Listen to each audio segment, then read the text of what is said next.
जी प्रणाम। मैं शुभम जायसवाल। मैं बनारस का रहने वाला हूँ। आज काफ़ी दिनों से, लगभग 1 महीने से मेरे बारे में news channel, social networking sites और बड़े-बड़े नेताओं के प्रेस कॉन्फ्रेंस में मेरे बारे में बोला जा रहा है कि मैंने जहरीली सिरप बेची है, जहरीली दवाओं का मैं क्रय विक्रय किया हूँ। मेरे द्वारा बेची गई दवाओं से बच्चों की मौत हुई है, मासूम बच्चों की मौत हुई है। और भी काफ़ी तरीके की बातें फैलाई जा रही हैं। यहाँ तक कि सदन में भी ये बात बोला गया है कि यूपी में और बनारस में मेरे द्वारा ऐसी ऐसी दवाओं का विक्रय किया गया है जो कि प्रतिबंधित है, नकली हैं और नशीली हैं, और ऐसी दवाएं जो जिनसे बच्चों की मौत हुई है। तो जी, मैं आप सभी को ये बताना चाहता हूँ कि ये सारी बातें झूठ हैं। माननीय अखिलेश यादव जी, जो कि समाजवादी पार्टी के राष्ट्रीय अध्यक्ष हैं, उन्होंने भी इस पे टिप्पणियां की हैं। उनके अलावा भी बहुत से नेता लोग ऐसा बोल रहे हैं कि मैंने जहरीली सिरप बेची है, बच्चों की मौत हो गई है, या खांसी हो तो आप सिरप मत पीजिए। जी, ऐसी इस तरीके की बहुत सी बातें हुई हैं। आप सभी को मैं ये बिल्कुल क्लियर करना चाहता हूँ कि ये सारी बातें झूठ हैं। मेरे द्वारा ऐसा कोई कार्य नहीं किया गया है। आप देखिए कि ये है फेंसिडिल कफ सिरप। ये एबट हेल्थ केयर का आता है। एबट हेल्थ केयर एक मल्टीनेशनल कंपनी है। जी, आपको मैं बता दूं कि फेंसिडिल कफ सिरप ना ही प्रतिबंधित है, ना ही जहरीली है, ना ही किसी भी तरह की नारकोटिक श्रेणी में आती है। आप, मेरे पास डॉक्यूमेंट्स हैं इससे रिलेटेड जो भारत सरकार ने जारी किए हुए हैं। ये एक सामान्य श्रेणी की दवा है जिसको कफ होने पे यूज करते हैं। आपको मैं ये भी दिखाना चाहता हूँ जो बच्चों की मौत हुई थी।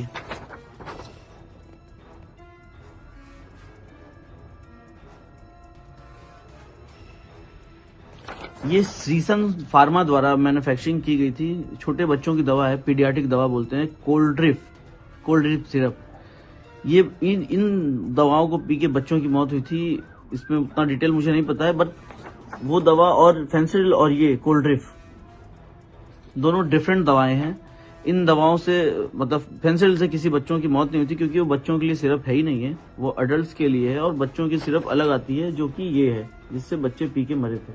तो माननीय अखिलेश यादव जी, माननीय नेता, मैं आप सभी को ये बताना चाहता हूँ कि कृपा करके इस तरीके की राजनीति ना करें, और ना ही लोगों को आप भ्रम में डालें कि यूपी में या बनारस में ऐसी सिरप बेची गई जिनसे बच्चों की मौत हो गई थी। जी, आपको मैं बता दूं कि फेंसिडिल कफ सिरप की जो मैन्युफैक्चरिंग होती है, मैं आपको पूरा डिटेल बताना चाहता हूं कि इसको भंडारण, आपको तो पहले बता दूं, किसी तरीके का ऐसा गवर्नमेंट का कोई रूल नहीं है कि इसकी कोई लिमिट है, इसको भंडारण करने की लिमिट है या इसको क्रय विक्रय करने की लिमिट है। इसकी बेचने की विधि, हमने काम करने से पहले ड्रग डिपार्टमेंट में RTI डाला था, जिससे हमें रिप्लाई आया था। इसको बेचने का तरीका उन्होंने ये बताया था कि लाइसेंस धारियों को माल बेचना है, और उनका सारा भुगतान जो है, जो उससे रिलेटेड पेमेंट है, वो सिर्फ बैंक से ही करना है। ये हमें उन्होंने डिटेल दिया था। मेरे द्वारा जो भी क्रय विक्रय किए गए सब ड्रग एक्ट को फॉलो करते हुए किए गए। किसी भी तरीके ड्रग एक्ट का वायलेशन हमने नहीं किया है।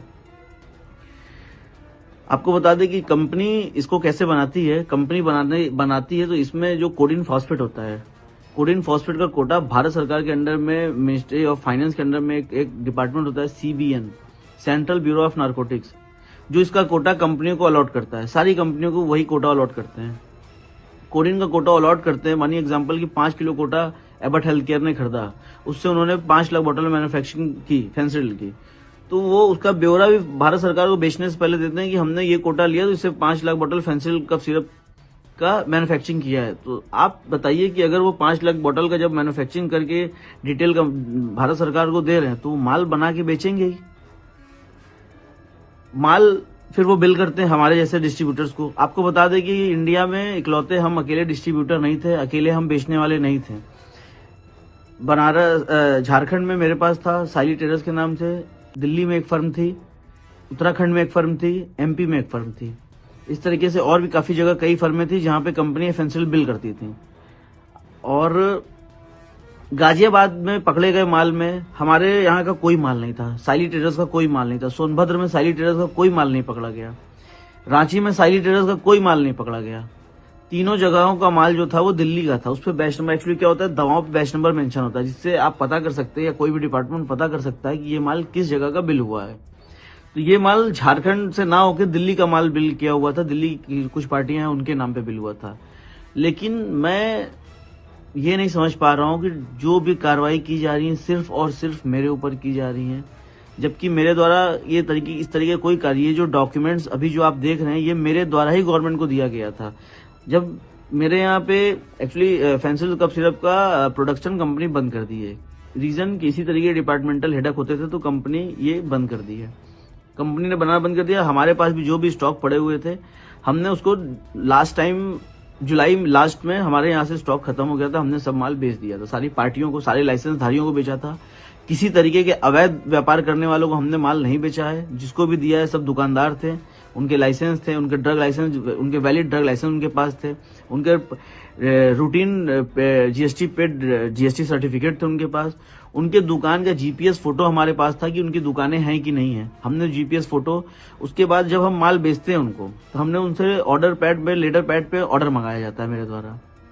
उसके बाद उनको बिल करते हैं माल बिल करने के तरीका ये है कि उनका हम सेल इनवॉइस बनाते हैं, ई वे बिल बनाते हैं, ई इनवॉइस करते हैं और ट्रांसपोर्ट के थ्रू माल भेजते हैं। ट्रांसपोर्ट की बिल्टी होती है, जो ई वे बिल बनता है, जिस गाड़ी से माल उस पार्टी को डिलीवर होता है उस गाड़ी का डिटेल उस ई वे बिल पे मेंशन होता है, ताकि मतलब वो ओवरऑल सारा बिल कंप्लीट करके फिर हम माल उनके पास भेजते हैं। लोग बता रहे हैं कि माल मेरे द्वारा भेजा गया माल उनके पास नहीं पहुंचा है या वो सिर्फ कागजों पे फर्म है। आपको मैं बता दूं कि जो भी ई वे बिल पे गाड़ियों का डिटेल है उससे टोल का डिटेल निकाल लिया जाए, चेक कर लिया है कि गाड़ियां वहां गई हैं कि नहीं, माल उनको डिलीवर हुआ है कि नहीं। हमारे पास माल डिलीवर होने के बाद हम बिल की रिसीविंग लेते हैं, बिल्टी की रिसीविंग लेते हैं। हमारे पास ऑल डॉक्यूमेंट्स हमने ड्रग डिपार्टमेंट्स के लिए मेंटेन करके रखा था, जो हमने अपने झारखंड ड्रग डिपार्टमेंट को दिया। झारखंड ड्रग डिपार्टमेंट द्वारा जहां जहां हमने माल भेजा वहां के ड्रग अथॉरिटी को ये शेयर किया गया। उसके बाद जहां जहां हमने माल बेचा था वहां वहां हमारे खिलाफ मुकदमा ड्रग डिपार्टमेंट द्वारा लिखवाया गया और एनडीपीएस मुकदमे लिखवाए गए, 420 में मुकदमे लिखवाए गए। बनारस, जौनपुर, चंदौली, गाजीपुर, सोनभद्र, हर जगह हमारे खिलाफ मुकदमे लिखवा दिए गए हैं। आपको मैं बता दूं कि मेरा किसी तरीके का या मेरी फैमिली का किसी तरीके का कोई भी आपराधिक हिस्ट्री नहीं रहा है, क्योंकि हम एक व्यवसायी परिवार से बिलोंग किए हैं और हम सिर्फ व्यवसाय किए हैं। एक दवा व्यवसायी होने के नाते हमने फेंसिल जिस तरीके से बेचा उस तरीके से बाकी प्रोडक्ट्स भी हमने बेचे हैं। उसका डेटा कोई नहीं दे रहा। 100 करोड़ की बात की जा रही है, 100 करोड़ का माल खपा दिया गया, माल बेच दिया गया। जी हाँ, बिल्कुल हमने माल बेचा है, क्योंकि कंपनी बना रही है तो हम लेंगे। अगर हमको दोषी बनाया जा रहा है तो कंपनी दोषी क्यों नहीं है? जिस तरीके से कंपनी ने हमको माल दिया उस तरीके से हमने आगे पार्टियों को बेचा है और किसी को भी हमने माल बेच दिया, हम उनसे पेमेंट लेने के हकदार है ना, कि वो माल का क्या कर रहे हैं उसका डिटेल हम नहीं दे सकते हैं या हम नहीं ले सकते हैं उनसे। गाजियाबाद, सोनभद्र में भी मुकदमा हमारे खिलाफ लिखा दिया गया। गाजियाबाद में आपको बता दें कि गाजियाबाद में जो भी अभियुक्त पकड़ा गया माल के साथ, सौरभ त्यागी से मेरा कोई संबंध नहीं था, लेकिन ड्रग डिपार्टमेंट्स के कुछ अधिकारी जबरदस्ती मेरा नाम लिखवा दिए थे, क्योंकि वो मुझसे पैसे की डिमांड करते थे और मैंने पैसे देने से हमेशा मना किया, क्योंकि पैसे वो देते हैं जो गलत काम करते हैं। मेरे द्वारा किसी तरीके कोई गलत काम नहीं किया गया था। ड्रग डिपार्टमेंट्स के बड़े अधिकारी जो हैं उन्होंने जबरदस्ती मेरा नाम वहां फोन करके लिखवाया। बनारस में ड्रग डिपार्टमेंट के अधिकारी मेरा नाम जबरदस्ती फोन करके लिखवाया लखनऊ से। मेरे द्वारा किसी तरीके का काम नहीं किया। बाकी जितनी गाजियाबाद में माल पकड़े गए, गाजियाबाद में किसी तरीके की कोई जांच नहीं हो रही। क्यों नहीं हो रही आप बताइए? गाजियाबाद में माल पकड़ा गया अवैध तरीके से, वहां कोई एसआईटी नहीं बनी। वहां एसआईटी बनी है तो जांच वो हमारी कर रही है, वहां किसी तरीके की जांच नहीं कर रही है।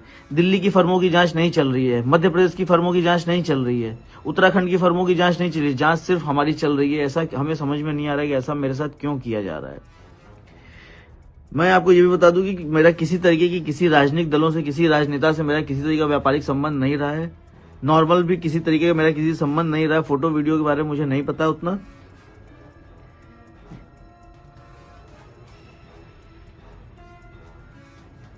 और एक और छोटी सी बात बताना चाहता हूँ। ये राजा ज्योति आनंद सिंह एक हमारे मित्र रहे हैं, हमारे साथी रहे हैं।